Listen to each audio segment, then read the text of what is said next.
আসসালামু আলাইকুম এভরিওয়ান। তো কেমন আছেন সবাই? আশা করছি আল্লাহর রহমতে সবাই ভালো আছেন, সুস্থ আছেন। দোয়া করি সবাই ভালো থাকেন, সুস্থ থাকেন। তো আজকে আবারও নতুন একটা রেসিপি নিয়ে এবং সহজ একটা রেসিপি নিয়ে চলে আসলাম আপনাদের সাথে শেয়ার করার জন্য। তো আজকে আমার রেসিপি হচ্ছে দিয়ে কাঁকরোল দিয়ে রুই মাছের ঝোল। যদিও বা এখানে মাছ তেমন নেই, মাছের মাথা দিয়ে রান্না করছি, একই কথা হলো। তো চলুন দেখে নেই রেসিপিটা। তো এই যে দেখুন, আমি কয়েকটা কাঁকরোল নিয়ে নিয়েছি। কাঁকরোলগুলো দেখতে কিন্তু ভীষণ সুন্দর, আর একটু রোদ পড়ছে আমার পাকঘরে। রোদ পড়ার কারণে কাঁকরোলের রংটা আরো চেঞ্জ হয়ে গেছে। তো এখন আমি কাঁকরোলগুলো কেটে নিব। তো আমি একেবারে বেসিংয়ের মধ্যে কাটতেছি, যাতে করে ময়লাগুলো বেসিংয়ের মধ্যেই পড়ে। সাধারণত কাঁকরোলটা কিন্তু অনেকেই পছন্দ করে না, বিশেষ করে কাঁকরোলের বিচি থাকার জন্য অনেকে কাঁকরোলের বিচি খেতে পছন্দ করে না। তাই কাটার সময় যারা বিচি খেতে চায় না, তারা বিচিগুলো কিন্তু ফেলে দিতে পারেন। আমি নিজেও কিন্তু কাঁকরোল আগে তেমন পছন্দ করতাম না, কিন্তু এখন খেতে খেতে কিন্তু অভ্যাস হয়ে গেছে। আসলে সব রান্নাই কিন্তু ভালো, সব সবজি ভালো, কিন্তু আমরা অনেক সবজি বাছাই করে করে খাই, কিন্তু সব সবজি খাওয়াই কিন্তু আমাদের শরীরের জন্য উপকার, কারণ এক একটা সবজিতে এক এক রকম ভিটামিন পাওয়া যায়। তো এই তো কথা বলতে বলতে আমি কাঁকরোলগুলো কেটে নিচ্ছি।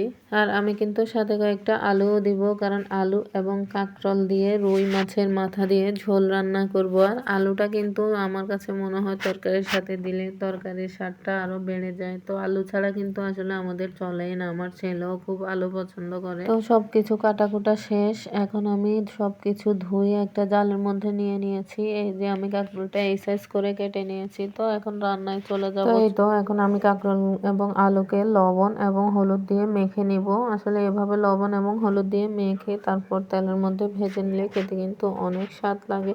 তো এই তো লবণ এবং হলুদ দিয়ে নিচ্ছি। এখন আমি হাত দিয়ে ভালো করে কাঁকরোলগুলোকে মেখে নিব। এই তো কাঁকরোলগুলো মাখা হয়ে গেছে। এখন চুলে একটা প্যান বসিয়েছি, একটু পরিমাণ মতো তেল দিয়ে নিলাম। তেলটা গরম হয়ে গেলে আমি কাঁকরোল এবং আলুগুলো দিয়ে নেব একসাথে। এতে করে কালারটাও সুন্দর আসবে আর খেতেও অনেক মজা লাগবে। যারা কাঁকরোল খেতে চায় না তারাও খাবে এভাবে রান্না করলে। এই যে আমি একটা স্পেশাল মশলা তৈরি করে নিচ্ছি কাঁকরোল রান্নার জন্য। এখানে লবণ দিলাম, হলুদ মরিচ দিয়ে নিলাম এবং একটু জিরার গুঁড়ো দিয়ে নিলাম, একটু ধনিয়া গুঁড়ো দিয়ে নিব। সব কিছু ভালো করে মিশিয়ে একটু পানি দিয়ে একটা ব্যাটার তৈরি করে নিব। এটাই কিন্তু আমি মূলত কাঁকরোলের সাথে নিব। এভাবে মশলাটা যদি পানি দিয়ে গুলিয়ে নেওয়া যায় তাহলে কিন্তু খেতে অনেক মজা লাগে। তো এখানে কিছু পেঁয়াজ কুচি করে নিলাম। আর এই তো এদিকে আমার কাঁকরোল এবং আলুটা তেলের মধ্যে প্রায় ভাজা হয়ে গেছে। এখন আমি আর একটু ভেজে নিয়ে তারপর নামিয়ে নিব। আর এখানে এই যে রুই মাছের ডিম হয়েছিল, রুই মাছ আর সাথে একটা তেলাপিয়া মাছের মাথাও দিয়ে নিয়েছি। তো সবকিছু আমি তেলের মধ্যে ভেজে নিয়েছি। আর ওদিকে কাঁকরোলগুলো তুলে নিলাম। এখন কাঁকরোলগুলো তোলা হয়ে গেলে ওই প্যানের মধ্যে কিন্তু আমি রান্নাটা করে নিব। আর একটু পরিমাণ মতো তেল দিয়ে নিলাম, পরিমাণ মতো পেঁয়াজ কুচি দিয়ে নিচ্ছি, একটু রসুন বাটা দিয়ে নিলাম, দিয়ে একটু ভালো করে নেড়ে চেড়ে দিচ্ছি। এখন আমি যে মশলাটা পানি দিয়ে গুলিয়ে নিয়েছিলাম সেই মশলাটা কিন্তু দিয়ে নিলাম, দিয়ে একটু ভালো করে নেড়ে চেড়ে দিচ্ছি। এরপরে কিন্তু এক্সট্রা পানি দিব না। আর সাথে মাছের মাথাগুলো দিয়ে নিচ্ছি, দিয়ে ডিমগুলোও দিয়ে নিলাম, দিয়ে একটু ভালো করে নেড়ে চেড়ে দিচ্ছি। যেহেতু কাঁকরোলটা আমি আগেই ভেজে নিছি, এখন তেমন রান্নাতে দেরি হবে না। তো এই তো মাছের মাথাগুলো ভালো করে কষানো হয়ে গেলে আমি এর মধ্যে কাঁকরোল ভাজাগুলো দিয়ে নিব। এতে করে কিন্তু অনেক কম সময়ে রান্নাটা হয়ে যাবে। তো এই যে দিয়ে নিলাম কাঁকরোল এবং আলুটা। এখন আমি মাছের মাথা মশলার সাথে কাঁকরোল আলু ভালো করে মিক্স করে নিচ্ছি। আর ওই বাটিতেই একটু সামান্য পরিমাণ পানি দিয়ে নিলাম। আমি কিন্তু এখানে তেমন পানি দেই নাই, এটা কিন্তু মাখা মাখা হবে এই রান্নাটা।